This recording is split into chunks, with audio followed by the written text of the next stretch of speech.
Baik, kita lanjutkan kembali ya. Nah, di sini kita dapatkan MR-nya itu sama dengan 4 per 3 PR pangkat 3 ya. Pangkat 3 row. Maka ketika kita substitusi masuk ke dalam DP yang kita punya di atas, maka kita akan dapatkan di sini ini akan sama dengan minus G diganti dengan ini ya, berarti 4 per 3 PR pangkat 3 row kuadrat ya, row kuadrat DR per R kuadrat. Ini bisa saling cancel, tinggal R di sini. Kemudian DR-nya kita pindahkan ke ruas kiri, maka kita akan dapatkan DP DR sama dengan minus 4pi per 3 G rho kuadrat R. Ya, seperti ini.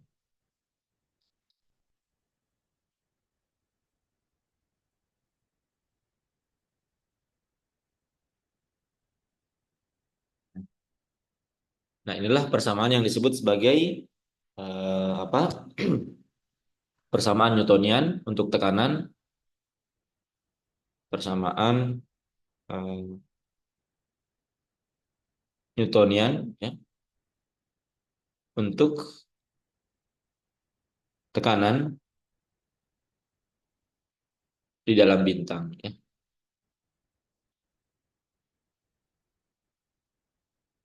Ya, jadi tinjauan Newtonian terhadap daerah di dalam suatu bintang itu dinyatakan dalam persamaan ini ya, persamaan tekanan yang menggambarkan bahwa tekanan tersebut itu harus eksis ada untuk mengimbangi gaya gravitasi akibat gaya tarikan antara eh, materi penyusun dari objek masif tersebut, di mana dirumuskan seperti ini ya, di mana gradien dari apa eh, tekanannya itu sama dengan minus 4 per 3 pi G rho kuadrat R seperti itu. Mana rho ini merupakan densitas dari objek masif tersebut atau objek eh, massa tersebut ya. Dalam hal ini bintang yang kita tinjau ya.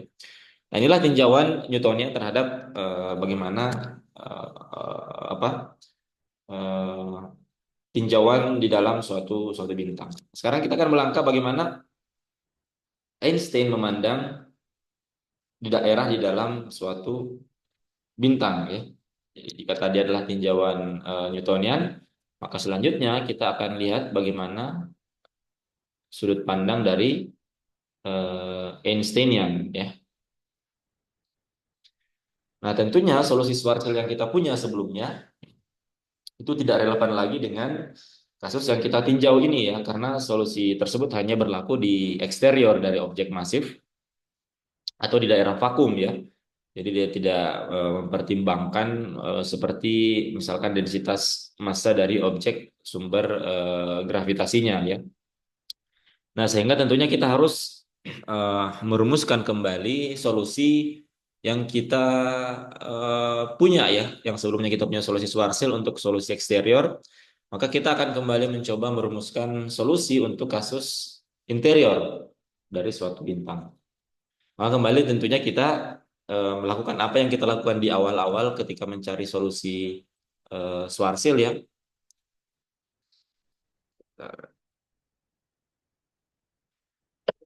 Maka kita berangkat kembali dari melakukan apa yang disebut merumuskan ansat metriknya ya. Kita bisa memilih di sini kita memilih bentuk umum dari metrik yang kita akan gunakan nanti yang kira-kira bentuknya mirip dengan solusi Schwarzschild yang kita punya. Walaupun nanti isinya di dalam itu tentu akan berbeda ya. Karena kondisi yang kita tinjau juga berbeda. Jadi kita bisa apa?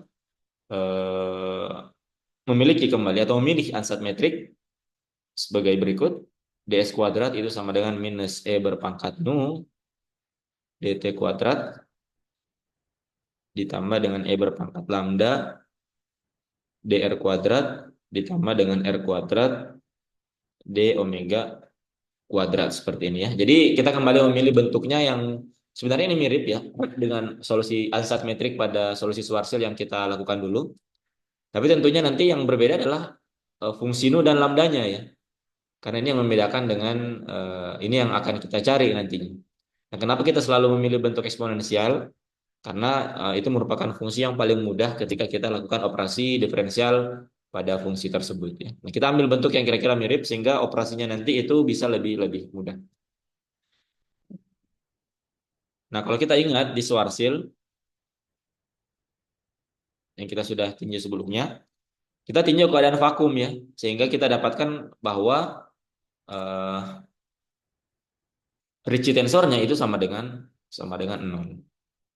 Sehingga nanti cukup dari ansatz metrik yang kita punya ini kita cari R mununya, kemudian kita samakan dengan nol, maka dari situ nanti kita bisa dapatkan berapa bagaimana bentuk dari fungsi nu dan lambdanya ya. Nah, tentunya untuk kasus interior of star, maka R mununya itu dia dia tidak mungkin lagi sama dengan nol ya, karena keadaannya tidak vakum. Kita mempertimbangkan densitas massa dari objek masif yang kita tinjau. Sehingga kita harus kembali meninjau persamaan Einstein secara utuh ya. Kita punya persamaan bilangan Einstein kan R munu dikurang seperdua G munu R itu sama dengan K T munu ya. Mana yang sebelumnya ya kita ambil juga T mununya sama dengan nol karena kondisi vakum artinya tidak ada materi selain yang berasal dari sumber gravitasi itu sendiri. Sumber objek sumber gravitasi itu sendiri. Sedangkan kita meninjau daerah di luar objek tersebut. Artinya T mununya otomatis sama dengan nol ya, karena tidak ada materi. Nah, tetapi di kasus interior of star, interior dari suatu bintang, maka ini tidak sama dengan nol lagi ya. Maka kita harus mencari apa besaran-besaran yang ada di sini. Jadi kita cari R mununya, kita cari R-nya, kita cari T mununya ya.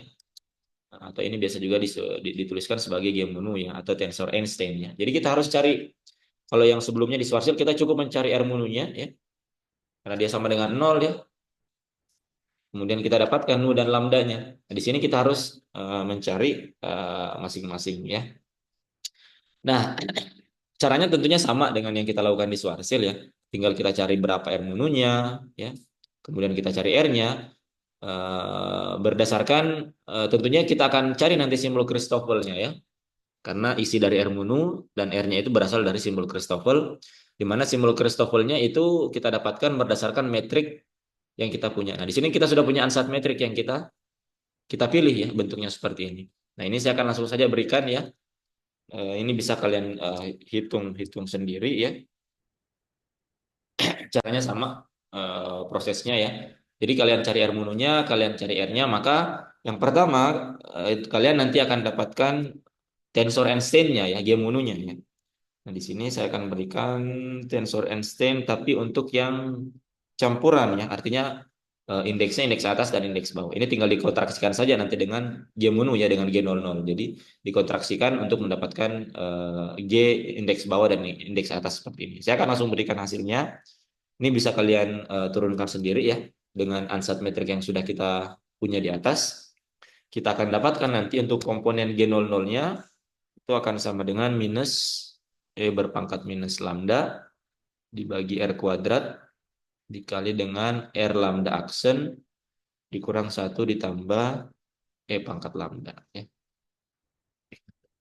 Ini bisa kalian buktikan ya. Kemudian untuk G11 itu kita akan dapatkan di sini E berpangkat minus lambda per R kuadrat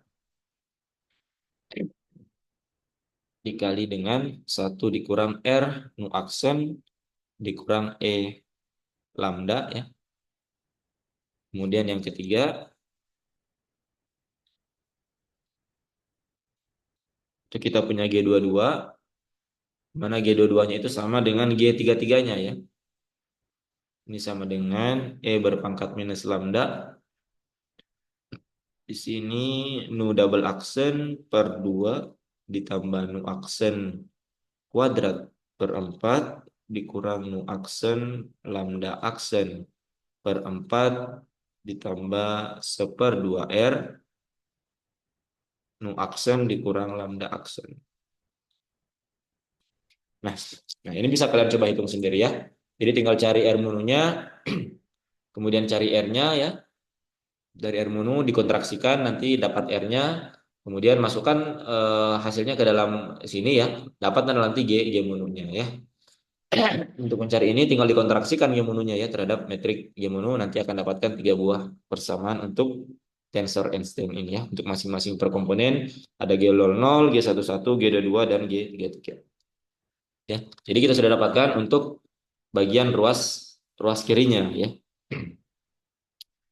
Nah, kemudian untuk ruas kanannya bagian temulunya. Nah, di sini kita mengambil kasus yang sederhana ya, di mana interior dari eh, bintang yang kita tinjau itu kita ambil bentuknya sebagai suatu fluida ya, bentuknya fluida. Tentunya di apa secara real tidak bisa dinyatakan sebagai suatu fluida tertentu ya, karena bentuk apa komponennya tentunya akan sangat bervariasi, tidak seragam ya. Tetapi kita ambil untuk kasus khusus ya, kita mulai dari yang sederhana, di mana kita ambil bahwa interior dari bintangnya itu dimodelkan sebagai suatu fluida ya, suatu fluida. Artinya dia dia seragam ya. Dia seragam komponen-komponen penyusunnya. Kita ambil apa kasus sederhana seperti ini. Atau lebih khusus lagi, kita ambil dia bentuknya adalah fluida ideal ya, fluida ideal. Apa yang dimaksud dengan fluida ideal? Yaitu fluida yang bisa direpresentasikan oleh dua besaran utama, yaitu rapat energi dan tekanan ya. Jadi dia dapat apa yang dimaksud sebagai fluida ideal, bahwa kasus yang kita tinjau itu fluida yang kita tinjau itu dapat direpresentasikan secara utuh, dapat direpresentasikan secara utuh oleh hanya dua besaran ini ya. Oleh yang pertama itu adalah densitas energi rho ya. Kemudian yang kedua itu adalah tekanan ya. Atau lebih khususnya tekanan yang sifatnya isotropik. Mungkin kalau kalian ingat kita sempat membahas apa yang dimaksud isotropik, artinya tekanan ke arah manapun, baik ke arah radial, ke apa, ke arah tangensial, ke azimutal, itu dia selalu sama ya. Artinya dia sifatnya isotropik. Dia invarian terhadap perubahan sudut ya. Nah, sifatnya adalah isotropik. Jadi fluida ideal yang dimaksud adalah fluida yang dapat direpresentasikan secara utuh oleh dua besaran ini saja ya. Densitas energi rho atau densitas materi dan tekanan yang sifatnya isotropik. Nah, sehingga kita bisa apa merumuskan apa tensor energi momentumnya dalam bentuk matriks seperti ini ya. Tentunya yang punya komponen itu hanya komponen diagonalnya saja ya. Untuk komponen lololnya itu adalah rho, kemudian ini P, tekanan dan tekanan. Yang lainnya itu sama dengan R. Nah, ini bentuk representasi tensor energi momentum untuk kasus fluida ideal ya, seperti ini. Atau secara matematis kita bisa tuliskan tensor energi momentumnya itu dalam bentuk persamaan T munu itu sama dengan rho ditambah P dikali dengan U mu unu ditambah P eta munu ya, seperti ini. Nah, ini kalau kita cari per komponennya itu akan menghasilkan tensor energi momentum seperti di atas ya. Di mana U mu ini itu sama dengan dx mu d tau. Tau ini merupakan proper time ya, waktu yang diukur dari kerangka yang apa eh, bergerak bersama sistem. Di mana U ini biasa juga disebut sebagai vektor kecepatan 4 ya, atau biasa disebut for proper velocity ya.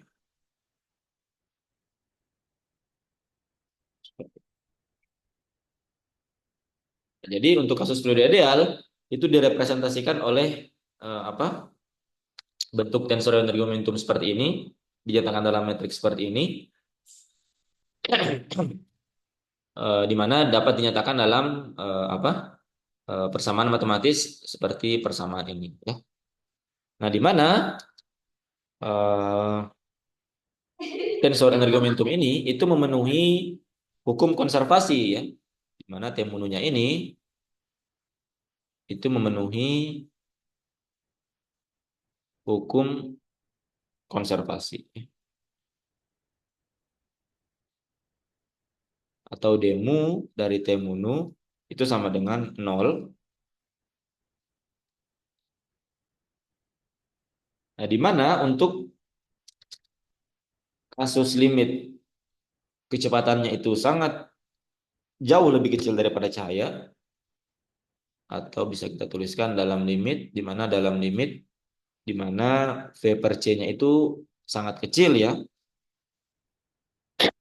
maka demu temunu ini kalau kita kerjakan ya, jadi kalau kalian kerjakan di sini pada persamaan di atas, maka dia akan tereduksi. Ini bisa kalian coba hitung juga sendiri ya. Saya tidak turunkan secara mendetail. Maka kalian akan dapatkan bahwa demu demu temunu itu sama dengan nol pada limit di mana V per C itu menuju nol ya atau sangat kecil. Maka kita akan dapatkan dua buah persamaan ya. Kan jadi berdasarkan persamaan ini, jadi tinggal dioperasikan ya temununya terhadap operasi diferensial seperti ini, maka nanti akan didapatkan dua buah persamaan. Persamaan pertama yaitu kita dapatkan doro do t ditambah nabla dot rho v ya, itu sama dengan nol. Dan yang kedua itu rho do v do t ditambah rho v dot nabla v ini sama dengan minus nabla rho seperti ini. Di mana ini biasa kita kenal sebagai persamaan kontinuitas ya. Ini persamaan kontinuitas. Sedangkan yang ini itu biasa dikenal sebagai persamaan Euler ya. Jadi dari apa eh, hukum konservasi yang dipenuhi oleh tensor energi momentum di atas, untuk limit kecepatannya itu jauh lebih kecil daripada kecepatan cahaya, berarti untuk kasus yang non relativistik ya. Berarti ini untuk kasus eh, non relativistik.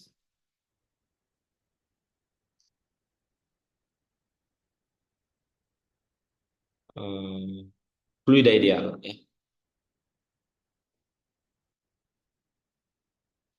Jadi untuk kasus fluida ideal yang sifatnya non relativistik, maka kita akan dapatkan dua buah persamaan persamaan ini ya. Kita akan dapatkan dua buah persamaan persamaan ini. Oh ya, tentunya di sini saya sebentar, saya ada kelupaan. Untuk umu dan unu ini itu ada hubungan umu unu itu sama dengan minus satu ya. Seperti ini. Dimana tentunya kita ambil C-nya itu sama dengan satu ya. Kita anggap C-nya sama dengan satu. Ini hubungannya umu unu itu sama dengan minus satu. Ketika kalian masukkan ke hukum konservasi ini, maka akan mendapatkan dua buah persamaan ini ya. Ini bisa kalian coba kerjakan sendiri ya.